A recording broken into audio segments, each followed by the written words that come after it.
order the Board of Trustees meeting for January 21st, 2020. Will you please join me in pledging allegiance?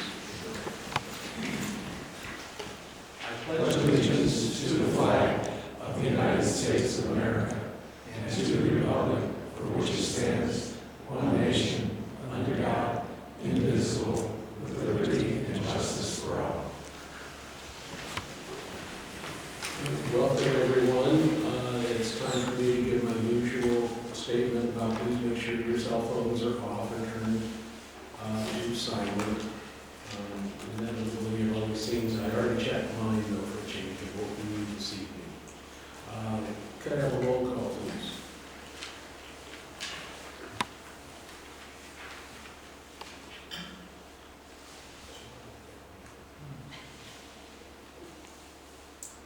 Trustee Chamberlain. Trustee Clayton. Here. Trustee Goldstein. Here. Trustee Haber. Here. Trustee Hollander. Here. Trustee Jamerson. President Norris. Here.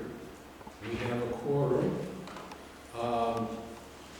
We were hoping to have our fancy new recording system working this evening, so I was going to make sure that everybody was good to use their microphones.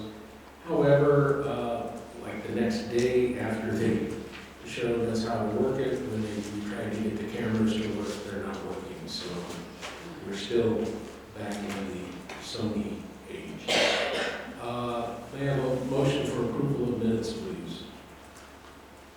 For January 7th, 2020. Second. Discussion? Hearing none, all in favor signify by saying aye. Aye. Opposed? Minutes are approved. John, before we leave that, Yes? one of the items in the minutes was a quote that was attributed to me that had to do with wondering what would happen if the regulations changed with regard to smoking on the premises with regard to cannabis. I'm sure I said that, but what I'm concerned about is that it was totally out of context in terms of the discussion that was taken at the time. And I'd like to once again renew my plea that we seriously consider stop taking verbatim minutes. I think it places an undue burden on the clerk to decide what quotes to put in there, what not, what the context is for what goes on. And I think more often than not, it can misinform the public as well as inform the public. And we record the meetings, and anybody who wants to see the full discussion can easily see that in the recording. And I just think it's a dangerous practice, frankly. Mike, I would note that we are not doing verbatim minutes, but even if they're summarized in some way in our quotes, your point is well taken.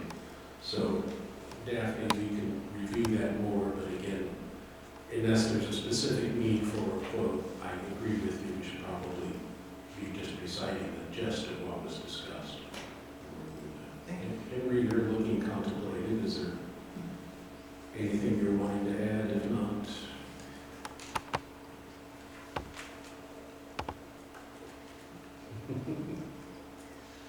give it a chance. This won't be recorded then, right? No, we still have the Sony over I'll here. speak loudly. No, it's on. It's on. Okay.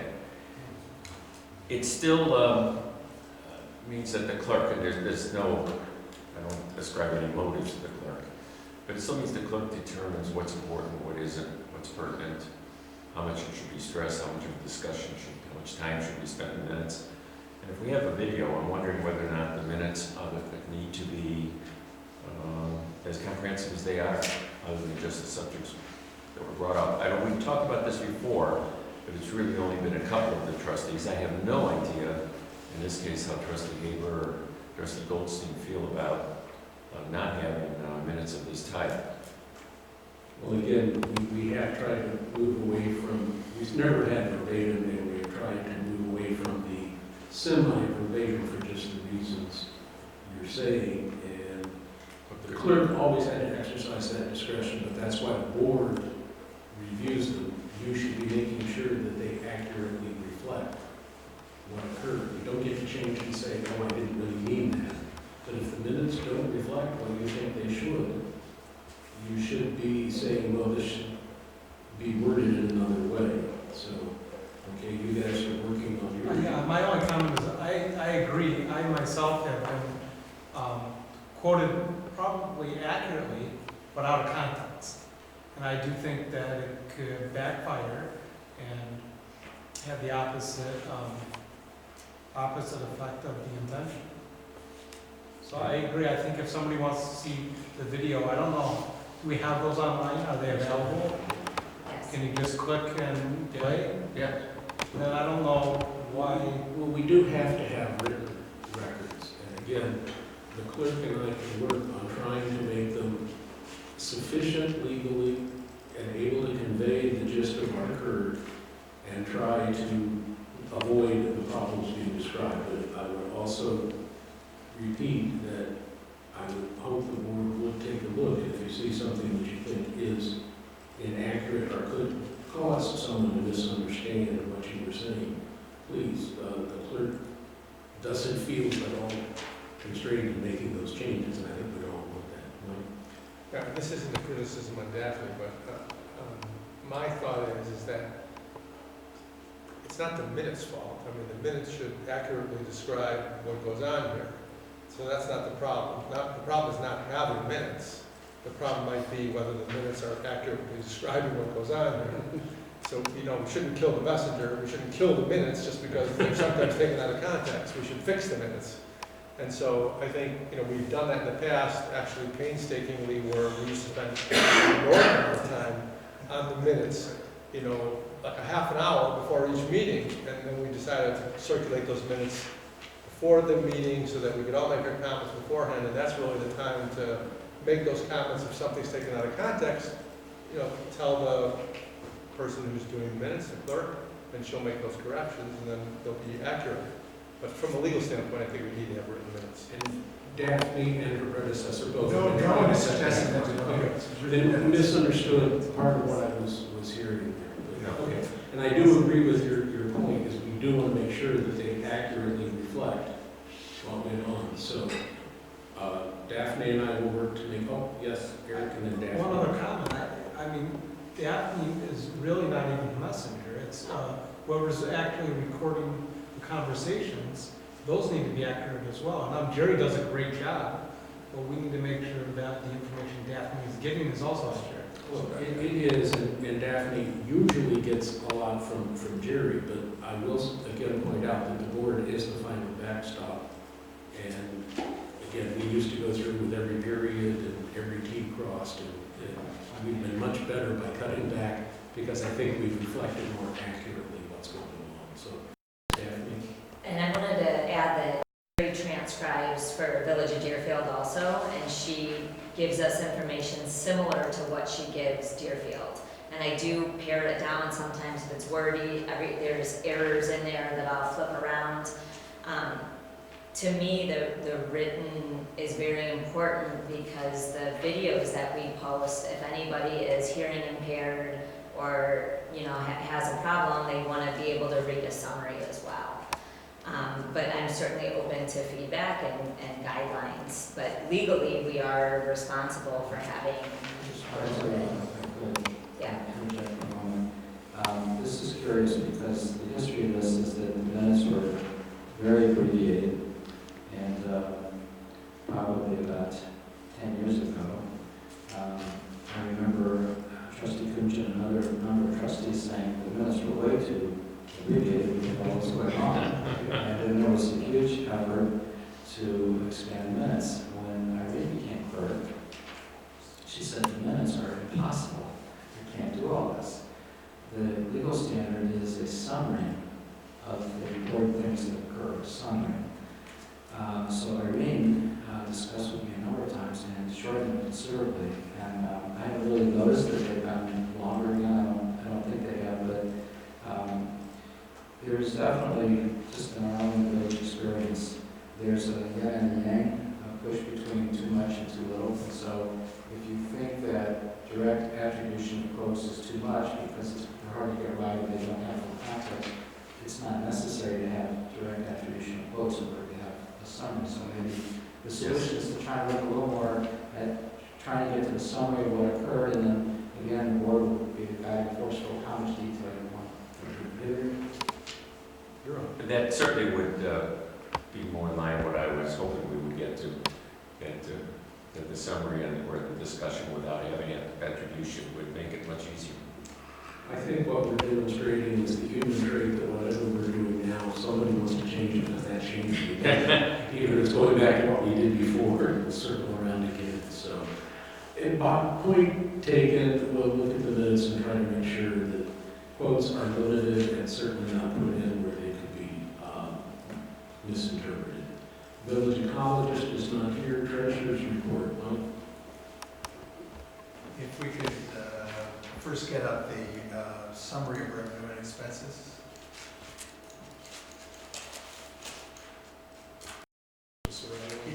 Keep going, one more.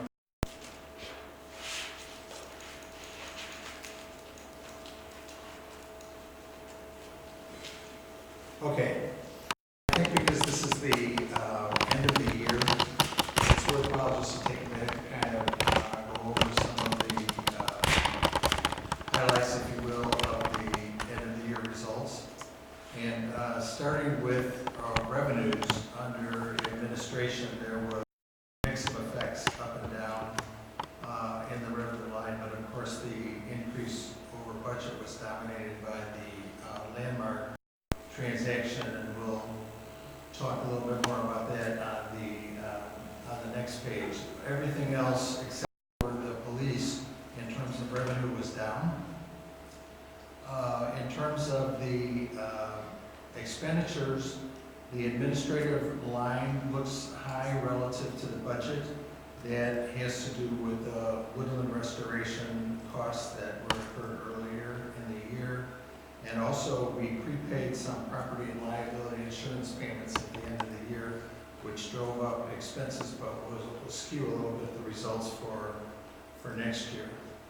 So when you get down then to the water fund, you can see that the actual net income was higher than budget, and also for the sewer fund, the results were much higher than budget. That's partially due to timing effects. There were a couple projects, which again I'll get to on the next page, that were anticipated in 2019, which we're now going to do in 2020 and were reflected in the 2020 budget. If you go on to the next page, prior page. So just to take you through this, the top line is the total revenue that was generated in the general fund in 2019.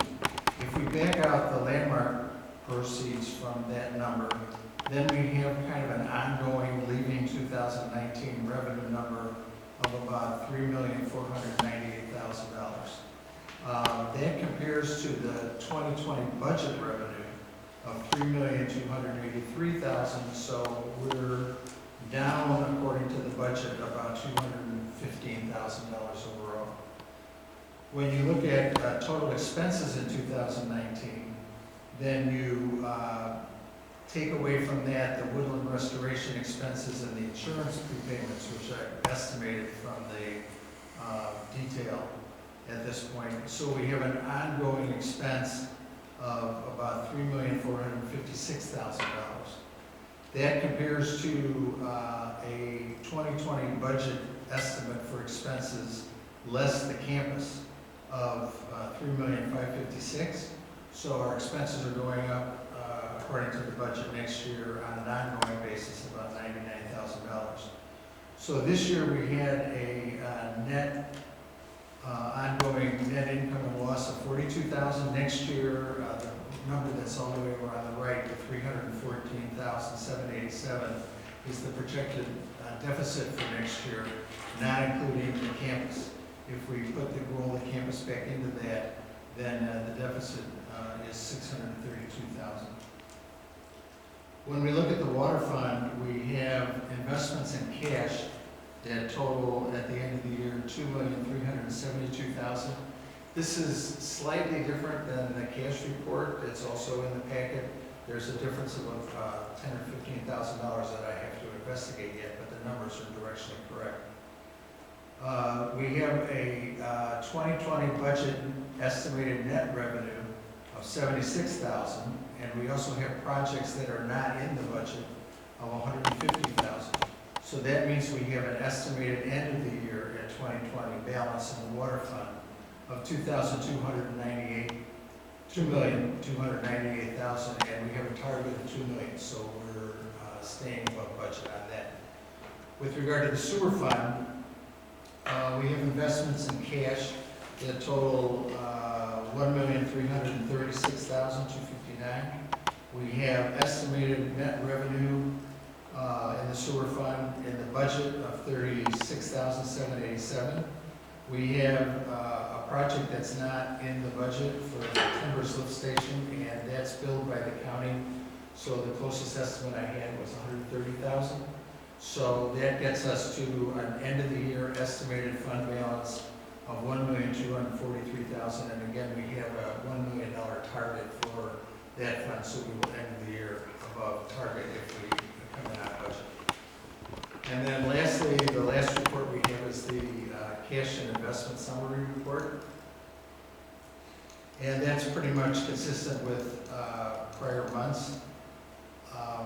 I'm still struggling to understand the negative numbers that are on this page, but I think it has to do with modified cash accounting, and we're hoping to go to accrual accounting sometime next year, and I think that should resolve that issue. But if you look at the chart at the bottom, that'll kind of give you a sense of what the cash balances are in the various funds. And then finally, we had issued an RFP for financial services to replace Bob when he retires. Those responses to that RFP were due today at 1 o'clock. We got 3 responses, and they all look to be well-qualified firms, so we'll have to go through a decision process and make a recommendation to the board as to how we move forward. And just so people know, Bob is talking about leaving at the end of February because they're closing on their property in South Carolina. So we've got about a month, a little more maybe, before we need to be replacing Bob. Any questions? We may be discussing this at the beginning of March, but the estimated budget deficit is about $300,000 next year. Is that correct? 14,000. My question is this expected to remain in that range year after year, or is it expected to increase each year? Or is 300 next year, 500, 700, or is it you expecting it to remain flat? The difficulty, we have done the longer run projections, and we're going to prepare updates to those long run projections for the meeting in March. But generally speaking, some of the, if revenues continue on their current trend, then the deficit Would grow each year. We either have to find alternative sources of revenue or consider increasing various taxes. Or decrease expenses. True. I take that as a given too, but as far as the revenue side. Right. I know we're going to discuss it in March, I'm just. Yes, Mike? This is a reminder, like, you know what the revenue, the projected revenue would be for the corner of Deerfield and Milwaukee Avenue if that were to be developed as a gas station? I thought that the latest estimate we had was about 250 to 300,000. Okay. And that's not, It's not reflected. It's not reflected at all. Not at all. You know, we're getting back to TIF loan, et cetera. It's just all speculative at this point, so we don't include that. This is hard, The fast. TIF loan, if that were to come back into the general fund, as I recall, that's about $800,000. But again, even that or some other things we've looked at would be one-time additions to the general fund balance, which is not solving the problem. The problem not the is, 300,000. The 300 would be one time. no, that is increasing revenue. I was talking about the 800,000, et cetera. The gas station, if that were to go in, would be new income of about 300,000. So, yes, that's what we're going to try and explore, and we'll talk to you more in March. Any other questions? Thanks, Mike. Engineers report? No. Director of Community Services report. ZBA did not meet. Plan Commission report.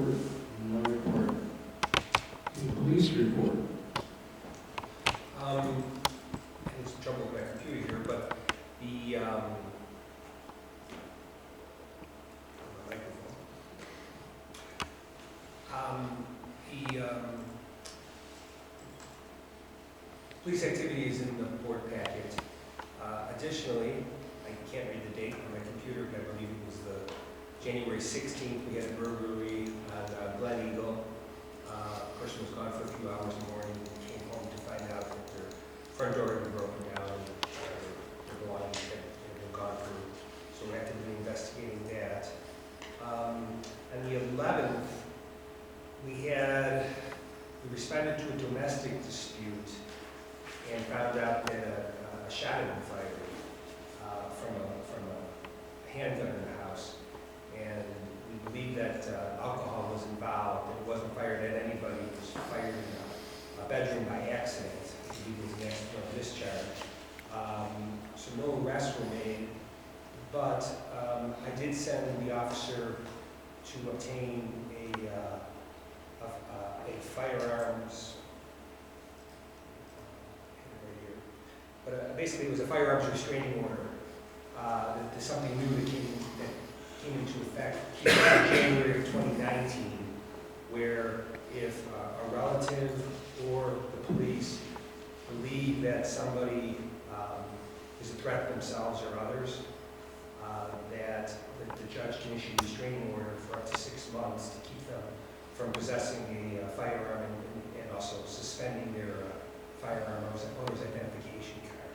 So we did do that, and we have it, right now we have the person's card suspended to the end of the month, and we did confiscate, shouldn't say confiscate, all the guns in the house, there were several that they legally own, were turned over to us voluntarily, and we're holding them for now. And the person's not allowed to possess the guns as long as the restraining order is in effect. Any questions for the chief? Okay, thank you. Just wanted to update the developer for the front gas station to please proceed quickly to try and develop a cost estimate so we can try and get to some on the final contract. And they're going to engage to do that. We'll be meeting in February.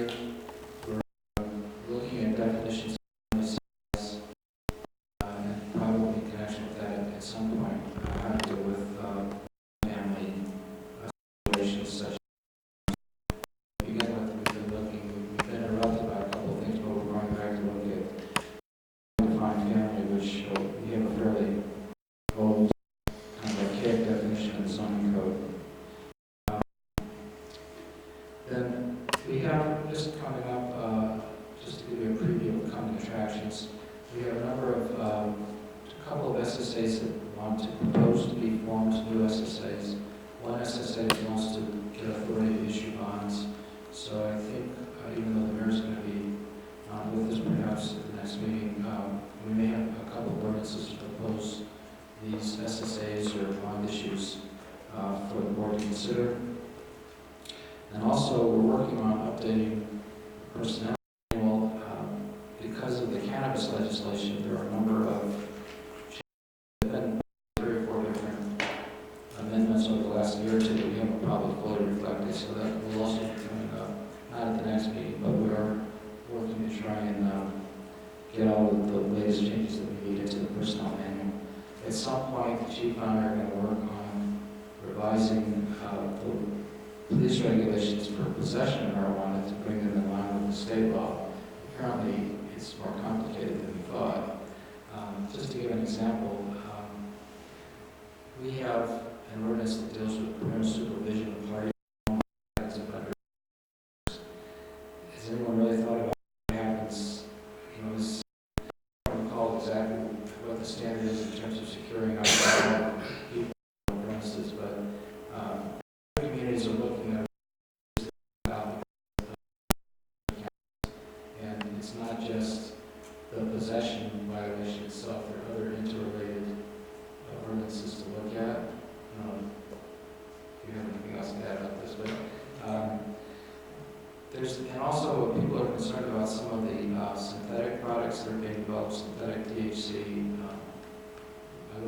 charged proposed ordinance, they had a page and a half of definitions and chemical terms that they're regulating by local ordinance, so we'll get back to that. I just wanted to let you know that we're aware that it has to be updated.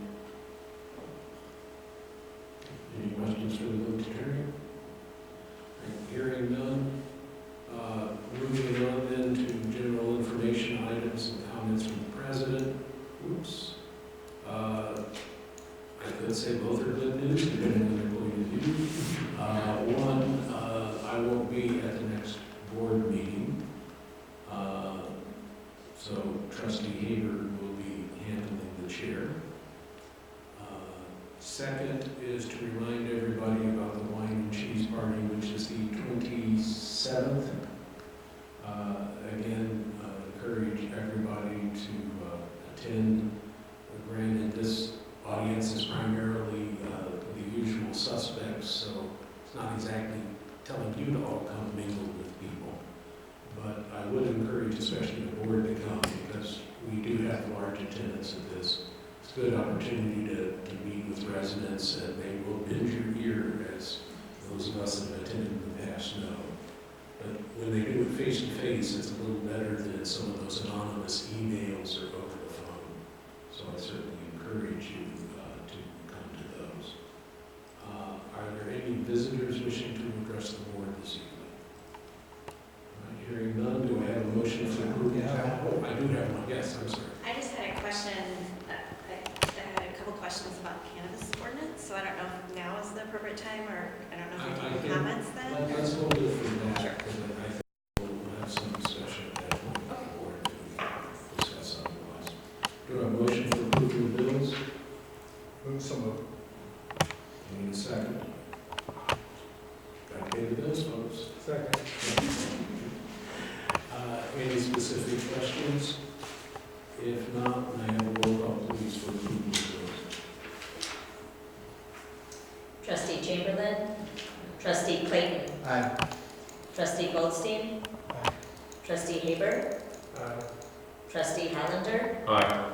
Trustee Jamerson? Okay, thank you. It's always nice to know that we're going to pay those bills.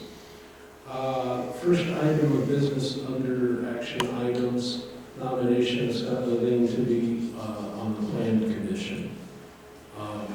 As we mentioned before, we certainly are trying to get more young individuals involved. Second, there are certain areas that have been underrepresented, such as Thorngate, on the Plan Commission and the government overall. So we've been trying to reach out to some people in that area. Scott fits both of those. Both David Needleman and I have talked with him. We're very favorably impressed. Has a background with finance and in relation to property development, so I believe he would be an excellent addition to the Plan Commission. So I will place his name as an appointment before the board and ask for a motion approving the appointment. some. Need a second? Is there any discussion? Hearing none, all those in favor of approval signify by saying aye. Aye. Opposed? All right, it's approved. Thank you. Going on to old business. This is old, but it would still be first reading. We want to adopt the new fee schedule. We got some suggestions last night, and we discussed some other things in the last couple of days. So I think we need to make this a first reading. Let me back up. We also have a request to be able to see the old fee schedule, so that should have been online and really wasn't enough today. We'll try to get that out so everybody can see those changes. I'll make a motion for a first reading. Second. Is there any discussions to some of the elements, council, that we have? I can, because there were some formatting changes and sometimes red lines can get very messy, I would just point out a couple of the key changes. At the bottom of page 35 of the packet,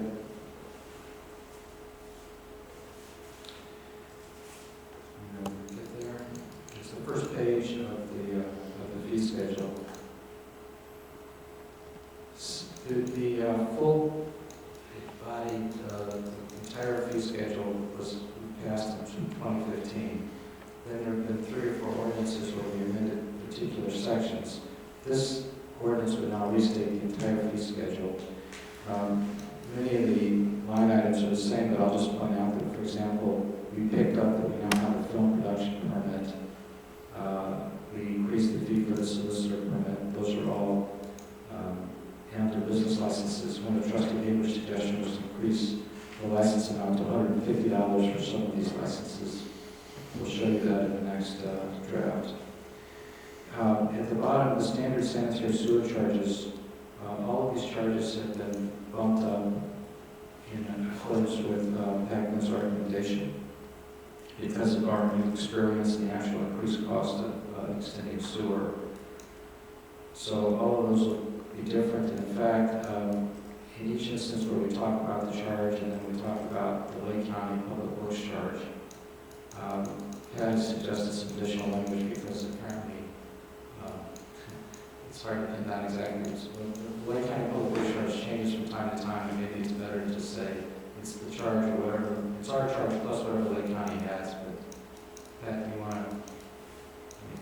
Yeah, I just suggest that we can tell folks what the current, what as of the date whenever we adopt this, what the county's fees are, but the county changes their fees on a different schedule than we change our fees, and so if we hardwire the county fees into the fee schedule, then we get caught when the county raises them, and we're not considering the fee schedule. I think it just means that when we say that this figure, we'll break out the village fee and we'll say there's also an additional fee the county currently is this, but it could change. I think that's the point. We have expanded considerably the section that follows the sanitary charges, consulting and outside inspection services, deposits. We've found a number of questions come up about how we collect them, how we account for them. And I have further changes to this language, which you'll see next week. But basically, anytime a village engineer, myself, ecologist, or outside consultants, we use inspectors from Lake County for plumbing inspections, the fire protection districts. These are some of these inspectors build the village, and then we're left trying to build the homeowner. So what we'd like to do is collect a minimum deposit when we know that these third-party consultants are going to be needed. And also, at that time, also include an additional 5% administration fee.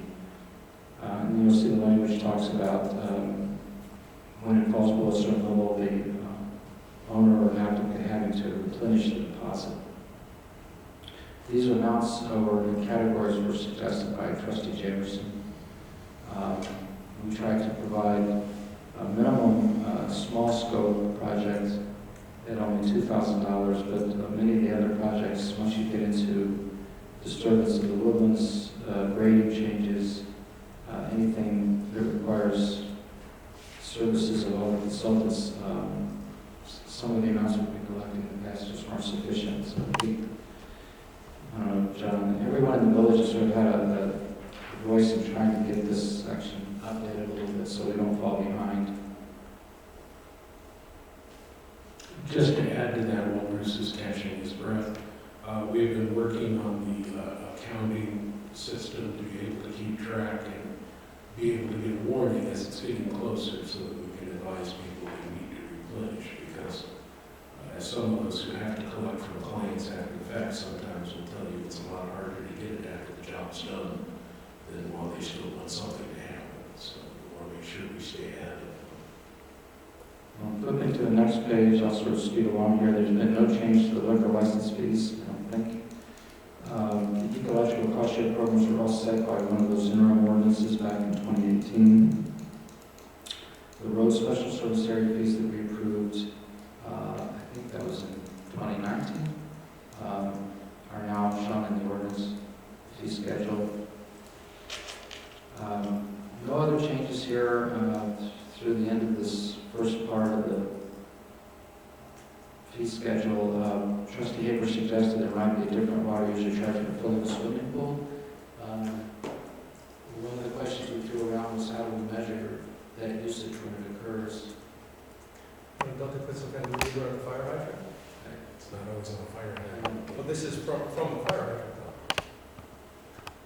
this is a fire hydrant fee. Actually, I'm not sure there's even a meter on that, but that. That's all I was referring to. Okay, well, I was we'll look at referring it. to if the fire hydrant is used. Okay, it was a suggestion that we capture a certain amount premium on 125% or something for filling a swimming pool. So we'll look at that. The next page is page 4 of the packet. We did increase the cost of the zoning application. I think we had different amounts in different places. We put in $450. We finally end up putting together maps for addresses, a sign on the property. There's sometimes we don't end up capturing some of those fees, even for a simple variation or kind of request. In parts of the building fees, very few changes except adding a few categories. We added outdoor kitchens. I was trying to help remind me exactly what we did. Photovoltaic cells, wind turbines. What else, Rob?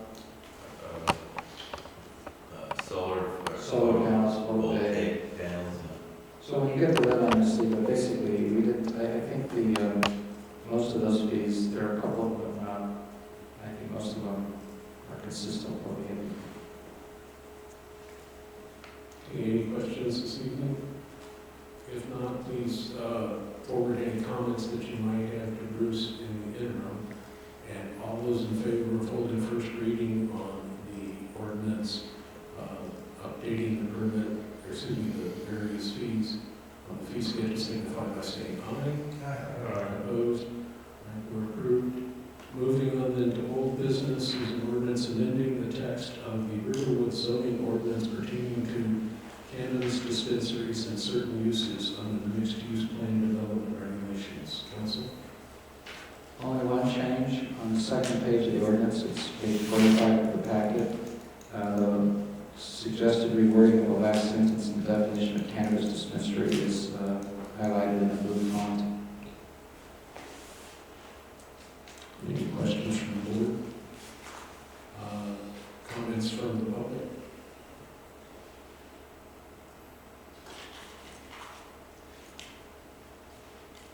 I can email you a copy of this too. Okay. It'd be a little easier than trying to get that photograph to be. I know, it worked last week. If you would go up to the microphone, because we have that amplified for hearing in mirror, etc. Please identify yourself.